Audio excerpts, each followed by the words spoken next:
Hello friends, welcome back to our YouTube channel Epilogics. Myself Pankaj Sharma, I am maths tutor. So friends, last lecture में जो अपन ने बात की थी वो बेसिक लीनियर अलजेब्रा पर बात की थी। उस पर कुछ टॉपिक्स पढ़े थे अपन ने 6 या 7 जो पूरी लीनियर अलजेब्रा में यूजफुल होने वाले हैं। तो फ्रेंड्स आज का जो लेक्चर है वो कम्प्लीटली जो एग्जाम्स अपने IIT जेम ले या CSIR नेट ले गेट ले इन सब पर बेस्ड जो टॉपिक है सबसे मोस्ट टॉपिक है। और IIT जेम ले या CSIR नेट ले गेट ले इन तीनों एग्जाम्स में या जो भी अच्छे एग्जाम्स होते हैं उन सब एग्जाम्स में मैट्रिक्स टॉपिक से क्वेश्चन जरूर पुटअप होते हैं और 2 या 3 क्वेश्चन हर एग्जाम में आते हैं। ठीक है फ्रेंड्स, तो सबसे आज का जो लेक्चर है इस लेक्चर में अपन स्टार्ट कर रहे हैं मैट्रिक्स।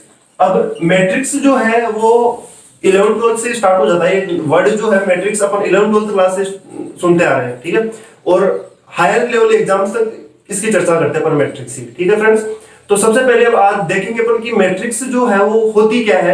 मैट्रिक्स जो अपन वर्ड बोल रहे हैं वो मैट्रिक्स वर्ड कहां से आया, कैसे अपन इसको नाम दिया मैट्रिक्स। ठीक है फ्रेंड्स, इस बात की अपन चर्चा करने वाले हैं, तो ध्यान से सुना फ्रेंड्स। मैट्रिक्स की यदि बात करें तो छोटा सा मैं एक एग्जांपल लेके चल रहा हूं। सपोज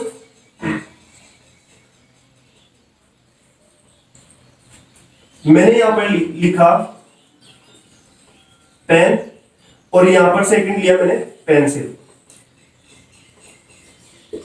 ठीक है फ्रेंड्स, यहां पर लिखा मैंने पर्टिकुलर नाम लिखा राधा, यहां पर लिखा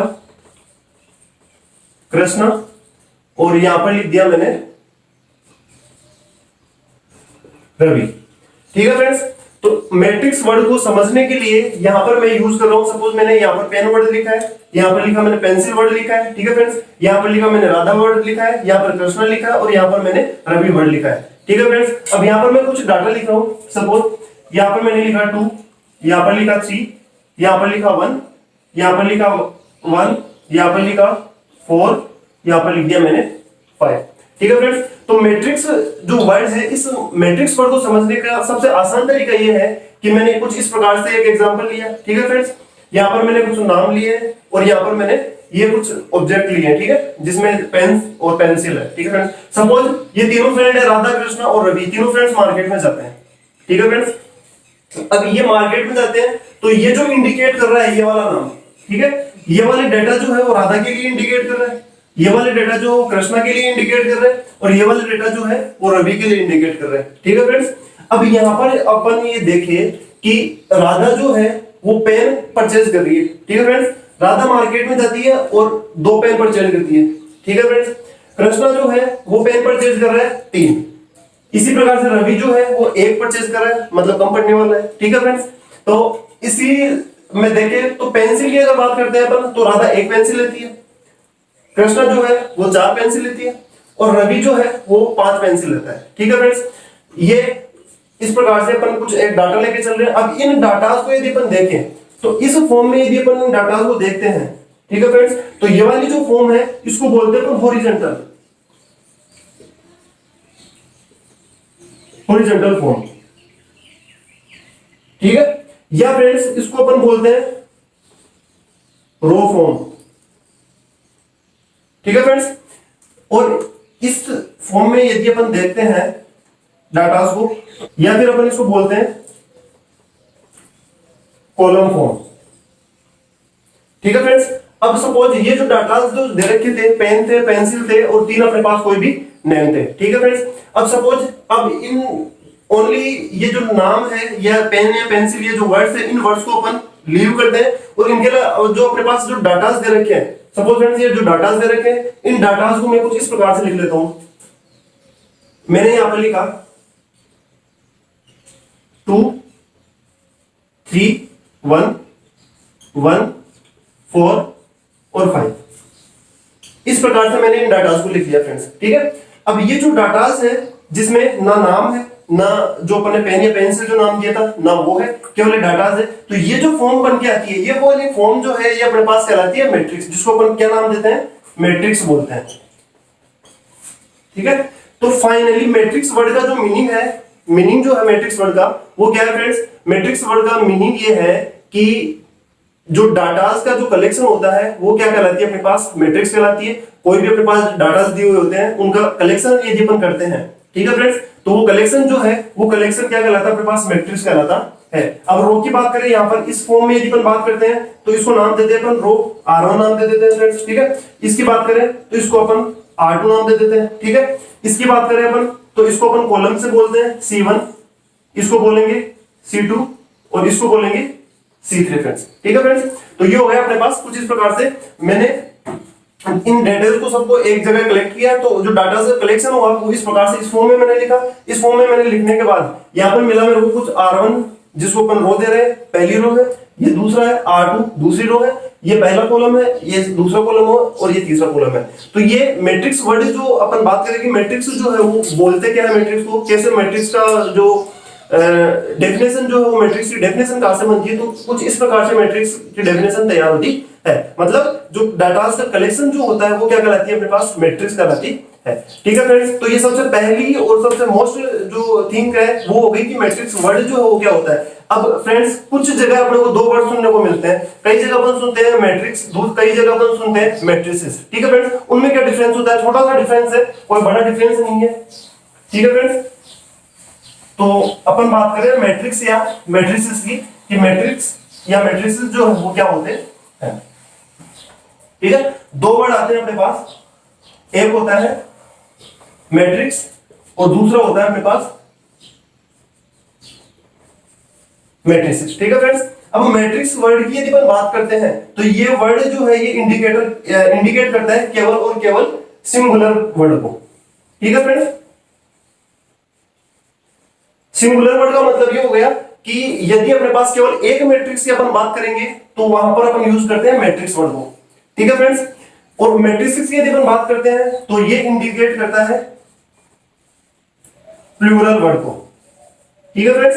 इसका मीनिंग ये हो गया कि यदि अपन एक से ज्यादा मैट्रिक्स की बात करेंगे तो वहां पर अपन किस वर्ड्स को यूज लेते हैं, मैट्रिसेस वर्ड को यूज लेते हैं, ठीक है। तो ये एक छोटा सा जो है वो एक डिफरेंस था कि मैट्रिक्स और मैट्रिसेस में क्या डिफरेंस होता है, ठीक है फ्रेंड्स। तो ये पहला पॉइंट हो गया आज की इस टॉपिक का, मैट्रिक्स का, जो नेट गेट और CSIR या यूजीसी नेट की बात करें या अपन गेट की बात करें या IIT JEE की बात करें, इन सब एग्जाम्स के लिए सबसे मोस्ट जो है वो पॉइंट है जिससे हर बार क्वेश्चन पुटअप होता है। तो इसके लिए सबसे पहला जो पॉइंट की अपन ने चर्चा की वो बात की कि मैट्रिक्स जो है वो क्या होता है, मीनिंग ऑफ मैट्रिक्स, मतलब डेटा कलेक्शन डेटा जो होता है वो क्या होता है अपने पास मैट्रिक्स होती है, ठीक है फ्रेंड्स। तो ये पहला पॉइंट हो गया कि मैट्रिक्स जो है वो क्या होती है। अब इसके बाद में यदि अपन आगे बढ़े तो इसमें अपने पास नेक्स्ट जो पॉइंट आता है फ्रेंड्स, नेक्स्ट जो पॉइंट की अपन चर्चा कर रहे हैं वो पॉइंट कुछ इस प्रकार से है कि मैट्रिक्स की अपन ने बात कर ली, अब मैट्रिक्स में अपन बात करेंगे एलिमेंट्स की, ठीक है। कि एलिमेंट की अपन बात करें कि एलिमेंट जो है वो क्या होते हैं, या अपन लिखे पोजीशन ऑफ एन एलिमेंट, ठीक है फ्रेंड्स। तो नेक्स्ट जो पॉइंट आता है अपने पास वो आता है पोजीशन ऑफ एन एलिमेंट, कि मैट्रिक्स में किसी भी एलिमेंट का जो पोजीशन है वो पोजीशन क्या होती है, उसको अपन कैसे किस प्रकार से डिफाइन करते हैं, किस प्रकार से अपन उसके बारे में चर्चा करेंगे वो अपन यहाँ पर देखेंगे, ठीक है फ्रेंड्स। तो ध्यान से देखना, सपोज मैं यहाँ पर लिख रहा हूँ कुछ इस प्रकार से, ये कोई एलिमेंट लिख रहा हूँ AIJ, ठीक है फ्रेंड्स। यहाँ पर मैंने लिखा AIJ, तो यहाँ पर इस वर्ड को ध्यान से देखना फ्रेंड्स, यहाँ पर ये जो I है ये किसको इंडिकेट करता है, यहाँ पर ये J जो है वो किसको इंडिकेट करता है, और ये जो कंप्लीटली AIJ जो मैंने वर्ड लिखा है, ये जो अब मैंने पॉइंट लिखा है ये किसको इंडिकेट करता है। तो इस पॉइंट की यदि अपन बात करते हैं यहाँ पर, तो ये I जो है फ्रेंड्स, इस I की यदि अपन बात करें तो ये I जो है वो किसको इंडिकेट करता है, पर्टिकुलर रो को इंडिकेट करता है। इसका मीनिंग ये हो गया कि ये I जो है ये पर्टिकुलर किसी एक रो की बात करेगा, जो स्टार्टिंग में है वो अपन रो की बात करते हैं। फिर अपने पास यहाँ पर J लिखा हुआ है, तो ये J जो है वो किसको इंडिकेट करता है,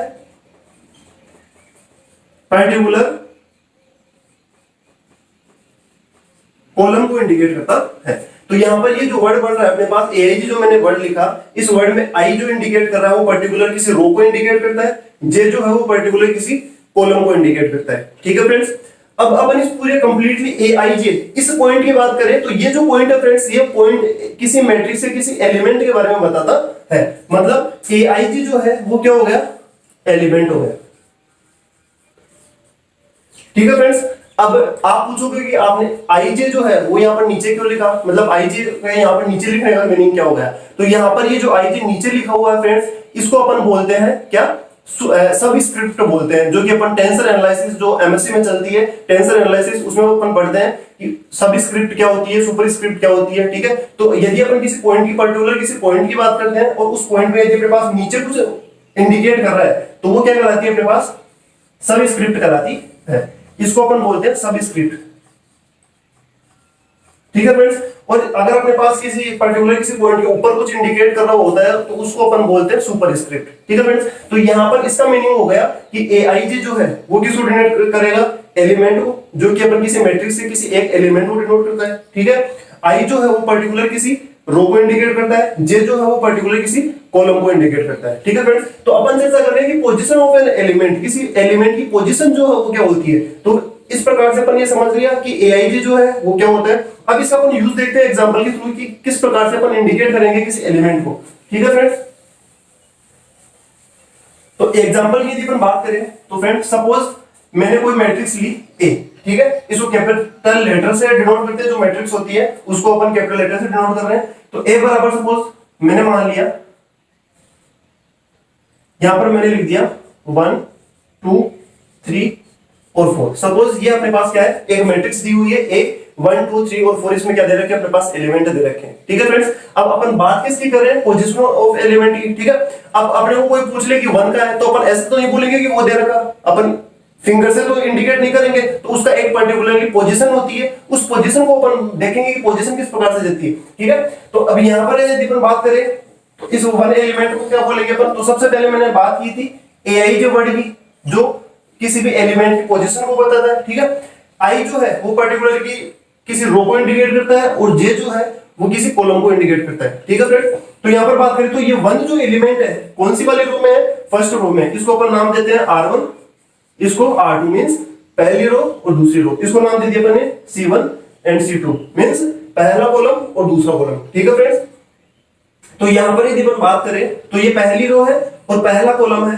तो ये जो एलिमेंट हो गया यहां पर आई की वैल्यू कितनी है अपने पास, 1 है, और जे की वैल्यू कितनी है, 1। इसका मीनिंग क्या हो गया कि पहली रो पहली कॉलम का जो एलिमेंट है वो क्या होता है, A11 होता है, और A11 जो है वो अपने पास कितना दे रखा है, 1 दे रखा है।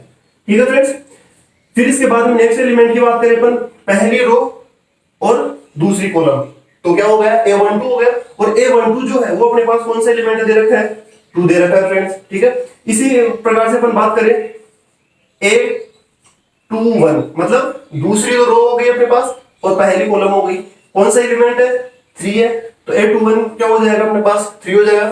फिर इसी फॉर्म में जब हम बात करें तो अपने पास आता है A22 का मीनिंग क्या हो गया कि दूसरी रो है और दूसरा क्या है, कॉलम है, तो ये दूसरी रो हो गई और दूसरा कॉलम हो गया, मतलब कौन से एलिमेंट की बात कर रहे हैं, इस वाले एलिमेंट की बात कर रहे हैं। ठीक है, तो A22 जो है इसकी वैल्यू कितनी हो जाएगी अपने पास, 4 हो जाएगी फ्रेंड्स। ठीक है, तो ये हो गया अपने पास पोजीशन ऑफ एन एलिमेंट। किसी भी एलिमेंट की जो पोजीशन है वो किस प्रकार से डिफाइन की जाती है, किस प्रकार से किसी एलिमेंट की पोजीशन को अपन यहाँ पर रिप्रेजेंट करते हैं, तो वो हो गया सेकंड पॉइंट अपने पास कि पोजीशन ऑफ एन एलिमेंट जो है वो क्या होता है। ठीक है फ्रेंड्स, अच्छे से समझ में आ गया। इसमें अपन ने बात की मैट्रिक्स में पहला जो पॉइंट पढ़ा अपन ने, वो पहला पॉइंट अपन ने पढ़ा कि मीनिंग, मैट्रिक्स वर्ड का मीनिंग जो है वो क्या होता है, means meaning of an matrix. ठीक है, सेकंड जो अपन ने पढ़ा वो पढ़ा पोजीशन ऑफ एन एलिमेंट, किसी मैट्रिक्स में किसी एलिमेंट की पोजीशन जो है वो क्या होती है, उसके बारे में अपन ने चर्चा की। अब इसी क्रम में इस चैप्टर में अपन नेक्स्ट आगे बढ़ते हैं, तो अपने पास नेक्स्ट पॉइंट आता है फ्रेंड्स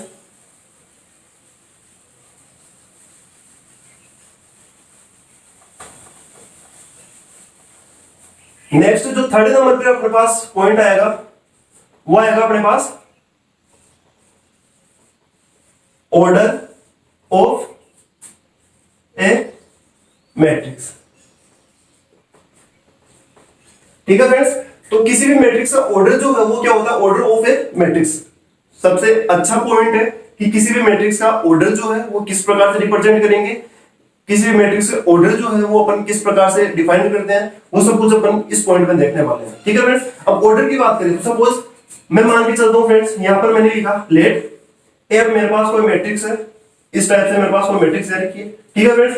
और यहाँ पर मैं डिनोट कर रखा हूँ m क्रॉस n से, ठीक है फ्रेंड्स। यहाँ पर मैंने लिखा m क्रॉस n। अब सबसे पहले अपने को ये पता होना चाहिए कि m क्रॉस n जो है ये मैंने क्यों लिखा, ये किसको इंडिकेट कर रहा है, n किसको इंडिकेट करता है, n किसको इंडिकेट कर रहा है, इस सब के बारे में अपन यहाँ पर जानने वाले हैं, ठीक है फ्रेंड्स। तो ध्यान से देखना, यहाँ पर यदि अपन बात करें तो n जो है सॉरी m जो है वो किसको इंडिकेट करेगा, ये इंडिकेट करता है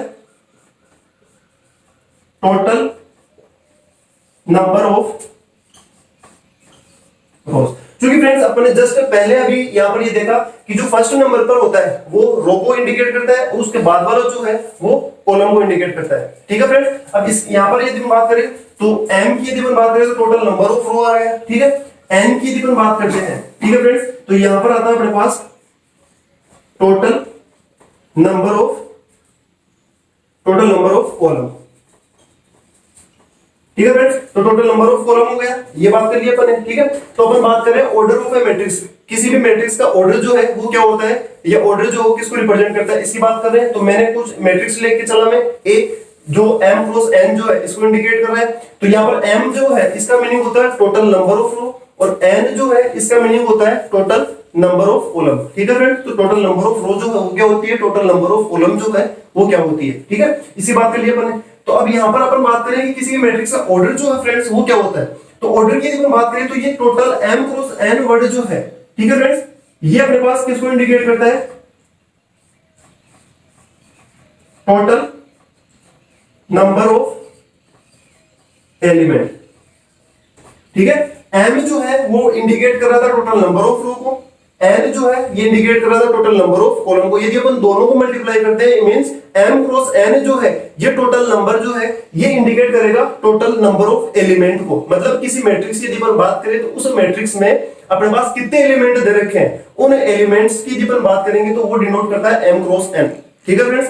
तो ये पॉइंट हो गया कि sorry order of a matrix, किसी मैट्रिक्स का ऑर्डर जो वो क्या होता है, ठीक है। अब एग्जांपल के थ्रू अपन इसको समझते हैं कि ऑर्डर जो है किसी भी मैट्रिक्स का वो किस प्रकार से फाइंड आउट किया जाता है। सपोज फ्रेंड्स मैं एक एग्जांपल लेके चलता हूं, ए मेरे पास कोई मैट्रिक्स दे रखी है, ठीक है फ्रेंड्स, ए मेरे पास कोई मैट्रिक्स है। यहां पर मैंने मैट्रिक्स ली सपोज 1 और 2, ठीक है फ्रेंड्स, 1 और 2, ये मैंने एक मैट्रिक्स ली ए, ठीक है, जिसमें मेरे पास दो एलिमेंट दे रखे हैं 1 और 2, ठीक है फ्रेंड्स। तो यहां पर बात करें तो रो जो है वो कितनी है इस मैट्रिक्स में, एक ही रो दे रखी है मेरे पास, ठीक है। तो रो कितनी हो जाएगी मेरे पास 1 क्रॉस। कॉलम की बात करेंगे अपन तो कॉलम कितनी दे रखी है, एक तो ये कॉलम दे रखा है अपने पास, ठीक है, एक ये कॉलम दे रखा, मतलब दो कॉलम दे रखे हैं, तो ये कितना हो जाएगा 2। तो एक जो मैट्रिक्स मेरे पास दे रखी है वो किस फॉर्म की है, इसका ऑर्डर कितना है 1 क्रॉस 2 इसका ऑर्डर है, ठीक है। अब मैंने बात की थी कि m cross n total number of sorry ये जो पहला वाला ये इंडिकेट करता है किसको, टोटल नंबर ऑफ रोज को, ठीक है। तो टोटल नंबर ऑफ रोज जो है वो कितनी है अपने पास, एक है, ठीक है। फिर बात करते हैं सेकंड वाला जो है ये इंडिकेट कर रहा था किसको, टोटल नंबर ऑफ कॉलम को। तो टोटल कॉलम जो है वो कितने दे रखे अपने पास, 2 दे रखे हैं फ्रेंड्स, ठीक है।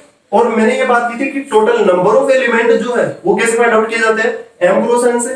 तो 2 क्रॉस 1 जो है वो कितना हो जाएगा 2 आता है। तो टोटल नंबर इस मैट्रिक्स A में जो टोटल एलिमेंट जो होंगे फ्रेंड्स वो कितने होंगे अपने पास, 2 होंगे। देख लो फ्रेंड्स 1 और 2 दो ही एलिमेंट दे रखे हैं, ठीक है। ये एग्जांपल हो गया। सपोज दूसरा एग्जांपल लिया, बी मैंने कोई मैट्रिक्स ली फ्रेंड्स जिसमें एलिमेंट दे रखे अपने पास 1 2 3 4, ये इस प्रकार से मेरे पास मैट्रिक्स दे रखी है, ठीक है फ्रेंड्स। अब इस मैट्रिक्स की यदि बी मैट्रिक्स की अपन बात करते हैं तो फ्रेंड्स इस मैट्रिक्स में देखो रो कितनी दे रखी है मेरे पास, r1 और r2, ठीक है फ्रेंड्स। कॉलम कितनी दे रखी है अपने पास, c1 और c2। तो इस वाली मैट्रिक्स में अपने पास 2 रो दे रखे हैं 2 कॉलम दे रखे हैं। तो इस मैट्रिक्स का ऑर्डर जो है वो कितना हो जाएगा, 2 क्रॉस 2 हो जाएगा, ठीक है। 2 रो दे रखी है 2 कॉलम दे रखी है और टोटल नंबर ऑफ एलिमेंट जो है इनका मल्टीप्लाई ये कितना हो जाएगा 4। तो इस मैट्रिक्स में टोटल नंबर ऑफ एलिमेंट जो है वो कितने हो जाएंगे फ्रेंड्स, 4 एलिमेंट हो जाएंगे। तो ये पॉइंट हो गया अपने पास ऑर्डर ऑफ ए मैट्रिक्स, ठीक है फ्रेंड्स। तो अपन ने ये थर्ड पॉइंट हो गया। अपन मैट्रिक्स की बात कर रहे थे, सबसे पहले पढ़ा अपन मैट्रिक्स का मीनिंग जो है वो क्या होता है, मैट्रिक्स या मैट्रिसेस वर्ड्स में वर्ड्स जो है उनमें डिफरेंस क्या होता है। फिर इसके बाद में अपन ने बात की सेकंड पॉइंट की पोजीशन ऑफ एन एलिमेंट, किसी भी एलिमेंट का जो पोजीशन है वो किस प्रकार से अपन डिफाइन करते हैं उसकी बात कर ली। फिर इसके बाद में नेक्स्ट आया अपने पास ऑर्डर ऑफ ए मैट्रिक्स। किसी भी मैट्रिक्स का ऑर्डर जो है वो किस प्रकार से डिफाइन किया जाता है, किस प्रकार से डिनोट करते हैं, उस सब के बारे में बात कर ली अपन ने। ठीक है फ्रेंड्स, तो ये हो गया अपने पास ऑर्डर ऑफ ए मैट्रिक्स। ठीक है फ्रेंड्स, अब इसके बाद में जो नेक्स्ट पॉइंट अपन पढ़ रहे हैं वो पॉइंट इस प्रकार से आएगा।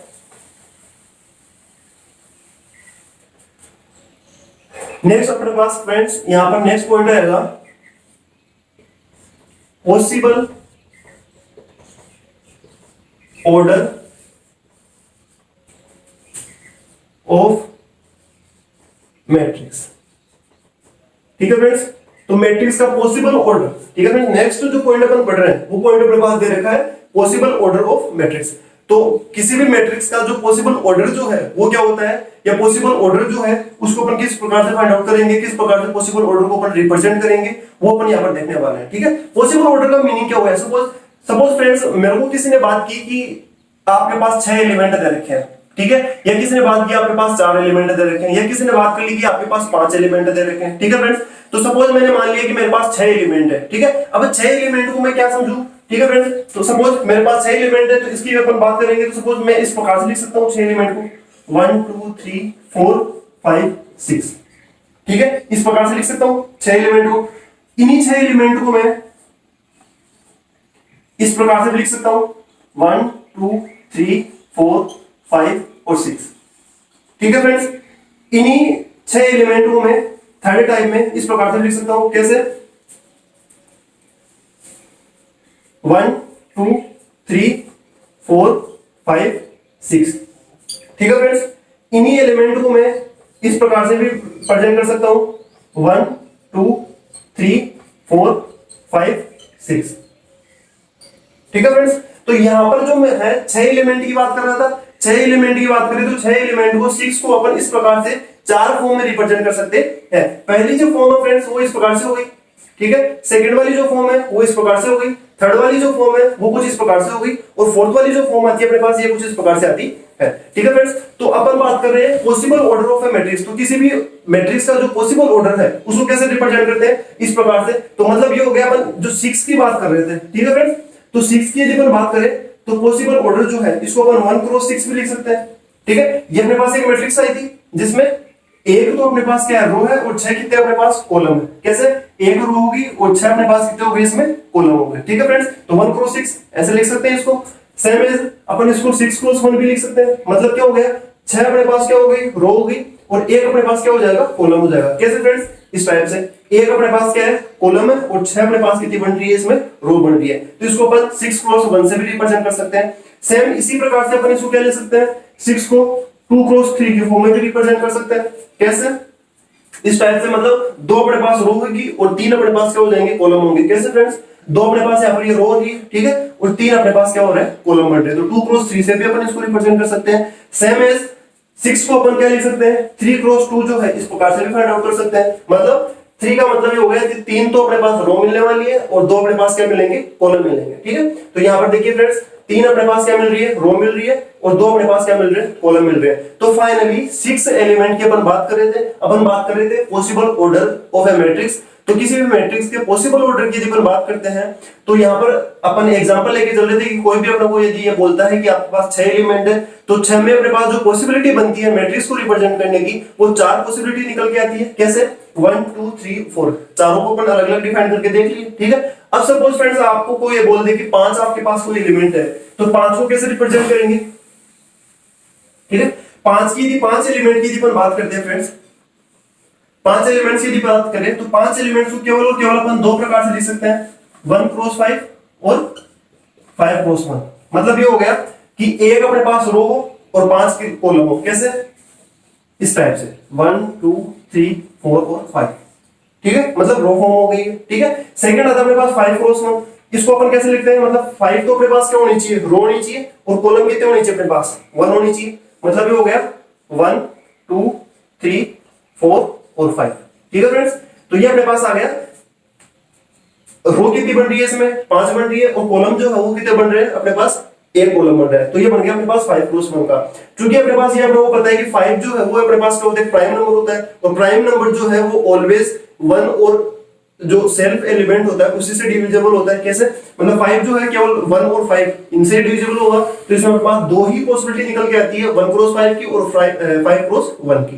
ठीक है फ्रेंड्स, तो ये अपन ने अच्छे से पढ़ लिया कि पॉसिबल ऑर्डर जो है वो क्या होता है किसी भी मैट्रिक्स का, किस प्रकार से किसी भी मैट्रिक्स से ऑर्डर की जो पॉसिबिलिटीज जो है वो इस प्रकार से अपन फाइंड आउट कर सकते हैं, इस प्रकार से अपन पॉसिबिलिटीज जो है वो पढ़ते हैं। अब इसके बाद में फ्रेंड्स जो नेक्स्ट पॉइंट है अपने पास वो कुछ इस प्रकार से है। नेक्स्ट पॉइंट जो अपन पढ़ रहे हैं फ्रेंड्स, वो पॉइंट है अपने पास general form.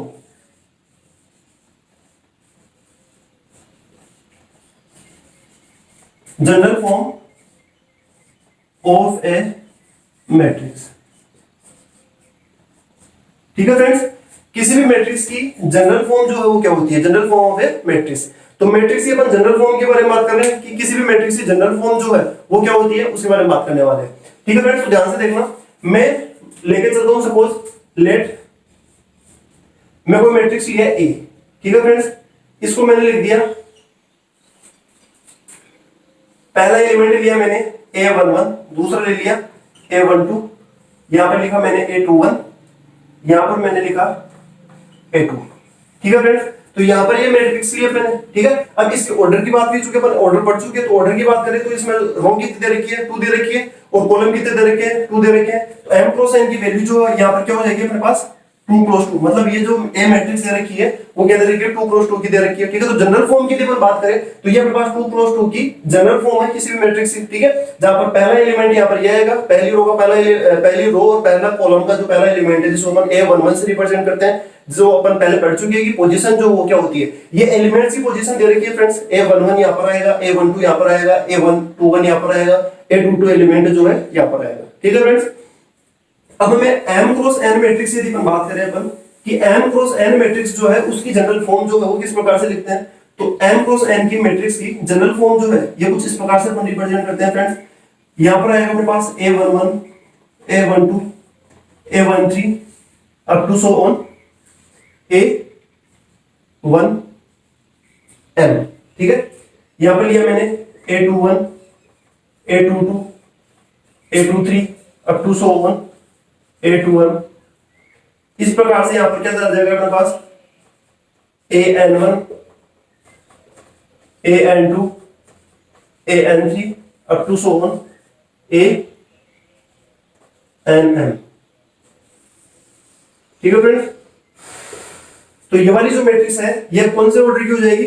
n cross m की। मतलब यहाँ पर n जो है इसमें रोज जो होगी तो कितनी दे रखी है? n रो दे रखी है अपने पास। ठीक है, और कॉलम जो है वो कितने दे रखे हैं? m कॉलम दे रखे हैं। ठीक है फ्रेंड्स, तो इस मैट्रिक्स का ऑर्डर जो है वो हो जाएगा अपने पास n क्रॉस m हो जाएगा। ठीक है, और ये जो मैट्रिक्स A है ये अपने पास क्या कहलाती है? जनरल फॉर्म कहलाती है। किसी भी मैट्रिक्स की जनरल फॉर्म जो इस टाइप से अपन लिखते हैं और इस प्रकार से अपन इनके एलिमेंट जो है उनको पोजीशन को इस प्रकार से डिफाइन करते हैं। ठीक है फ्रेंड्स, तो ये हो गया अपने पास general form of a matrix. अब जो कि फ्रेंड्स लास्ट जो लेक्चर था उसमें अपन ने क्या पढ़ा था कि एक तो किसी मैट्रिक्स की अपन बात करें तो उसमें वेक्टर्स के रिप्रेजेंट की बात कर रहे थे। ठीक है, तो वहां पर अपन ने देखा था कि कॉलम वेक्टर जो वो क्या होता है या रो वेक्टर क्या होता है। ठीक है, तो यहाँ पर इस मैट्रिक्स में यदि अपन बात करें तो इस मैट्रिक्स में सपोज यहाँ पर अपने पास क्या आएगा?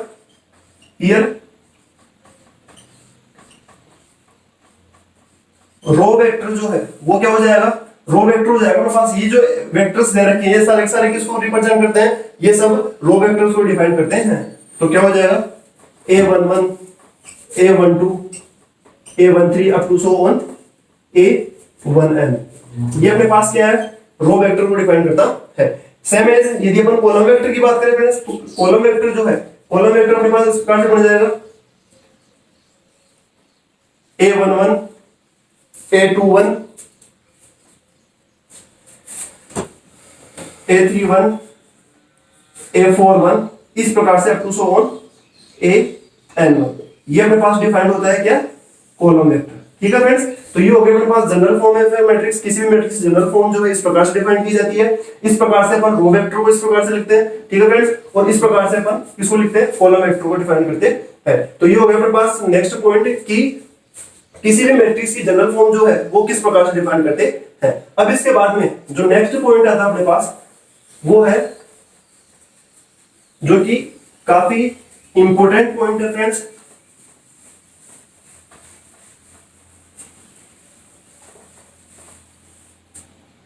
अब फ्रेंड्स इसके बाद में जो नेक्स्ट पॉइंट आ रहा है अपन पढ़ेंगे इक्वलिटी।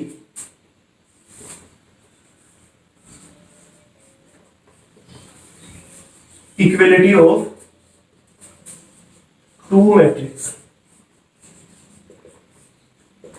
ठीक है फ्रेंड्स, यहां से हमेशा क्वेश्चन पुट अप होता है, क्वेश्चन पूछा जा सकता है कि यदि अपने पास मैट्रिक्स जो है उनकी इक्वलिटी से क्वेश्चन जो है वो आराम से पुट अप हो सकता है। अब इक्वलिटी जो है वो कैसे होती है, किस प्रकार से अपन किसी भी मैट्रिक्स की इक्वलिटी को डिफाइन करते हैं, वो अपन यहां पर बात करने वाले हैं। ठीक है फ्रेंड्स, तो ध्यान से देखना। सपोज मैं मान के चलता हूं फ्रेंड्स, यहां पर मैंने माना लेट ए मेरे पास कोई मैट्रिक्स दे रखी है इस टाइप से A11 A12 A21 A22। ठीक है फ्रेंड्स, इसी के साथ मैं दूसरी मैट्रिक्स मान लिया मैंने B जो है वो दे रखी है जिसके element B11 B12 B22 B sorry यहां पर 21 आएगा B22। ठीक है फ्रेंड्स, तो यहां पर फ्रेंड्स मैंने दो मैट्रिक्स ली A और B। ए में मैंने एलिमेंट लिए A11 A12 A21 A22, B के एलिमेंट हो गए B11 B12 B21 and B22। ठीक है फ्रेंड, अब यहां पर आपको दिख रहा होगा कि ए मैट्रिक्स में भी मैंने चार एलिमेंट लिए, ठीक है, जो 2 क्रॉस 2 की है। बी मैट्रिक्स में भी मैंने चार एलिमेंट लिए जो भी क्या है 2 क्रॉस 2 की है। ठीक है, अब यहां पर सबसे जो मोस्ट इंपोर्टेंट बात है वो ये है कि मैंने चार ही एलिमेंट क्यों लिए, भाई अपन कम ज्यादा तो ले सकते हैं ना। ठीक है, तो फ्रेंड्स ये ध्यान देने की ये सबसे बड़ी बात ये है कि जब यदि अपन इक्वलिटी की बात करते हैं मैट्रिक्स में, तो मैट्रिक्स की इक्वलिटी में हमेशा मैट्रिक्स का ऑर्डर जो है, दोनों मैट्रिक्स है जिनमें अपन इक्वलिटी की बात कर रहे हैं, उन दोनों मैट्रिक्स का ऑर्डर जो है वो हमेशा क्या होना चाहिए, सेम होना चाहिए। ठीक है, जैसे कि मैंने यहां पर लिया, इसका ऑर्डर क्या है 2 क्रॉस 2। ठीक है, यहां पर क्या हो जाएगा 2 क्रॉस 2। तो मैंने जो यदि अपन बात करें नोट की, ठीक है फ्रेंड्स, वो ये है इक्वलिटी में क्या, order must be same.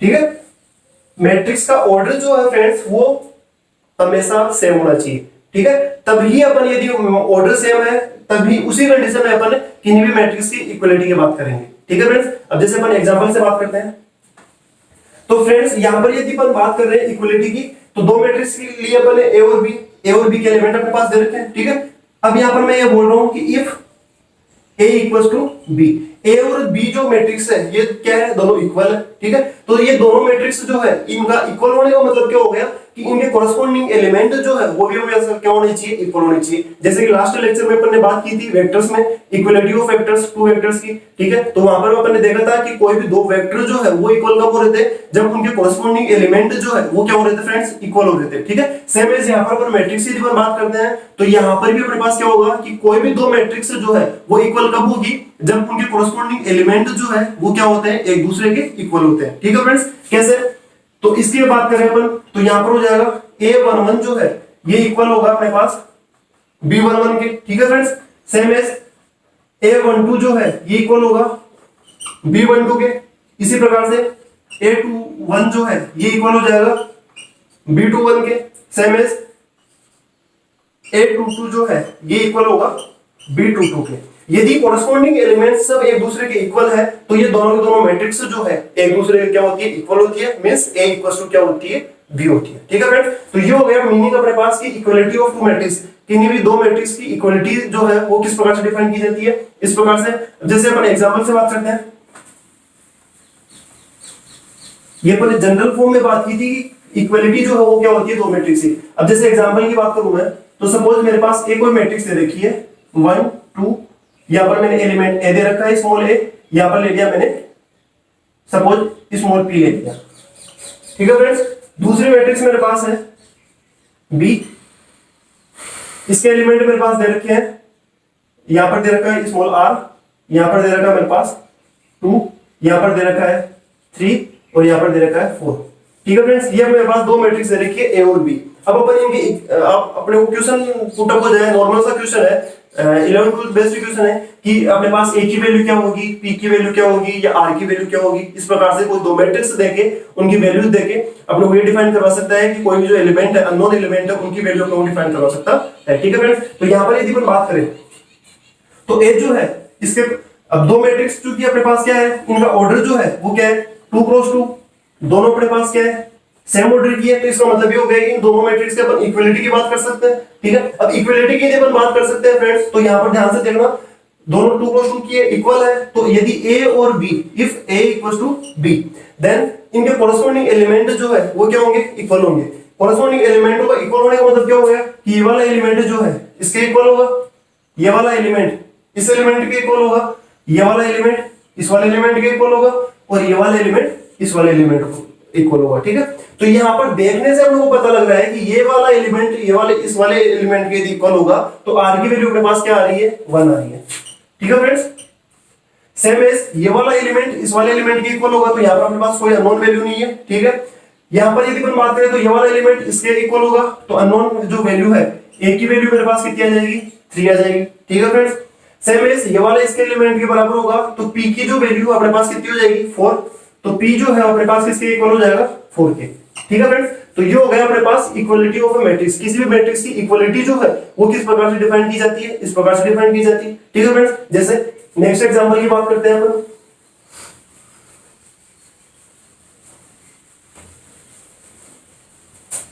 Suppose next example की यदि अपन बात करें, मैंने मैट्रिक्स ले ली कोई ए, जिसमें एलिमेंट दे रखे हैं 1 2 3 एंड 4। ठीक है, बी मैट्रिक्स की बात करी।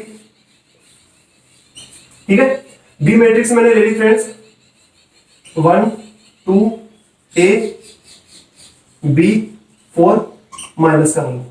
ठीक है फ्रेंड्स, दो मैट्रिक्स ली मैंने, ए मैट्रिक्स ली जिसमें एलिमेंट दे रखे 1 2 3 एंड 4, दूसरी मैट्रिक्स ली मैंने बी जिसमें एलिमेंट दे रखे 1 2 ए बी 4 एंड माइनस का 1। ठीक है फ्रेंड्स, अब अपने को बोले कि आप ए की वैल्यू फाइंड आउट करो, नॉन ए दे रखा है। ठीक है, बी वाली मैट्रिक्स में। ठीक है, और स्मॉल बी की वैल्यू फाइंड आउट करो, तो उस वैल्यू को यदि फाइंड आउट करें, तो सबसे पहला जो मैंने पॉइंट बोला था इक्वलिटी में कि order must be same, order must be equal. ठीक है, दोनों मैट्रिक्स का ऑर्डर जो है वो इक्वल होना चाहिए। अब अपन पढ़े लिखे हैं, इतना ध्यान होगा कि ये वाली जो मैट्रिक्स दे रखी है इसका ऑर्डर कितना दे रखा है, 2 क्रॉस 2। ठीक है, और ये वाली जो मैट्रिक्स है इसका ऑर्डर कितना दे रखा है अपने पास, 2 क्रॉस 3। तो यहाँ पर अपने को साफ साफ क्लियर हो रहा है कि दोनों मैट्रिक्स का ऑर्डर जो है वो क्या है, इक्वल नहीं है। तो इन दोनों को ए और बी को इक्वल नहीं कर सकते, इन दोनों मैट्रिक्स को यदि अपन इक्वल नहीं कर सकते हैं, तो ए और बी जो है इनकी वैल्यूज भी अपन फाइंड आउट नहीं कर सकते। ठीक है फ्रेंड्स, क्लियर हो गया। अब इसी बेस पर अपन एक एग्जांपल और देखते हैं।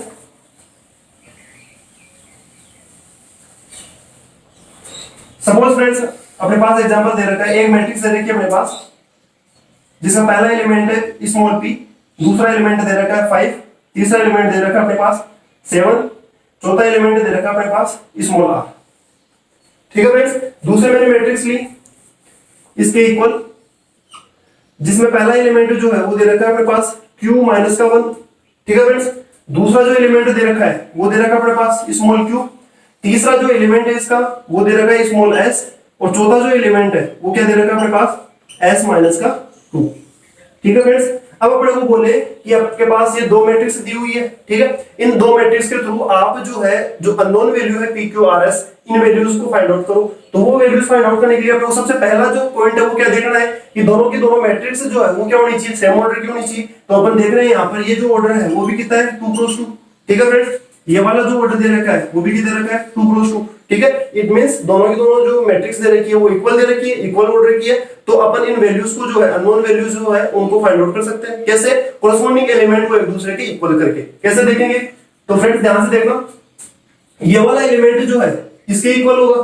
ठीक है फ्रेंड्स, ये वाला एलिमेंट जो है इस वाले एलिमेंट के इक्वल होगा। सेम है, ये वाला एलिमेंट इसके इक्वल होगा। इसी प्रकार से ये वाला एलिमेंट जो है इसके इक्वल होगा।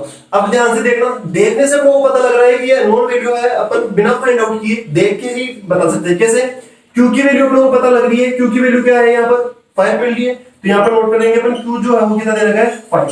ठीक है फ्रेंड्स, अब यहाँ पर देखना ये वाला जो वैल्यू है ये इसके बराबर होगा, इसका मतलब p जो है उसकी वैल्यू क्या आ रही है, q माइनस का 1। q की वैल्यू ऑलरेडी अपन फाइंड आउट कर सके, तो q की वैल्यू अपने पास क्या आई थी, 5 आई थी। तो q की वैल्यू यहाँ पर पुट करेंगे तो 5 माइनस का 1 कितना होगा 4। तो कुल मिला के बात ये है कि p की वैल्यू कितनी आ गई अपने पास 4। स्मॉल p जो है इसकी वैल्यू अपने पास 4 आ गई।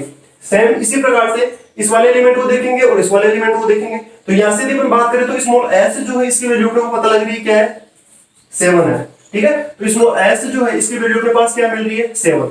ठीक है। तो ये वाला एलिमेंट इसके इक्वल होगा, तो यहाँ पर s की वैल्यू अपने पास 7 ऑलरेडी अपन फाइंड आउट कर चुके, ठीक है। तो 7 जो है s की वैल्यू है, तो 7 माइनस 2 कितना हो जाएगा 5। तो ये स्मॉल r जो है इसकी वैल्यू अपने पास क्या आ गई 5, ठीक है। इस प्रकार से इन दोनों मैट्रिक्स को इक्वल करके इन अननोन वैल्यूज जो है इनको अपन फाइंड आउट कर चुके, ठीक है फ्रेंड्स। तो ये पॉइंट हो गया अपने पास इक्वलिटी ऑफ टू मैट्रिक्स। तो किन्हीं भी दो मैट्रिक्स को किस प्रकार से इक्वल किया जाता है, किस प्रकार अननोन वैल्यूज जो है उनको फाइंड आउट करते हैं। तो आज के इस लेक्चर में अपन जो पॉइंट पढ़े वो मैट्रिक्स पढ़ रहे थे, जो काफी मोस्ट इंपोर्टेंट पार्ट है, ठीक है, लीनियर अलजेब्रा के लिए।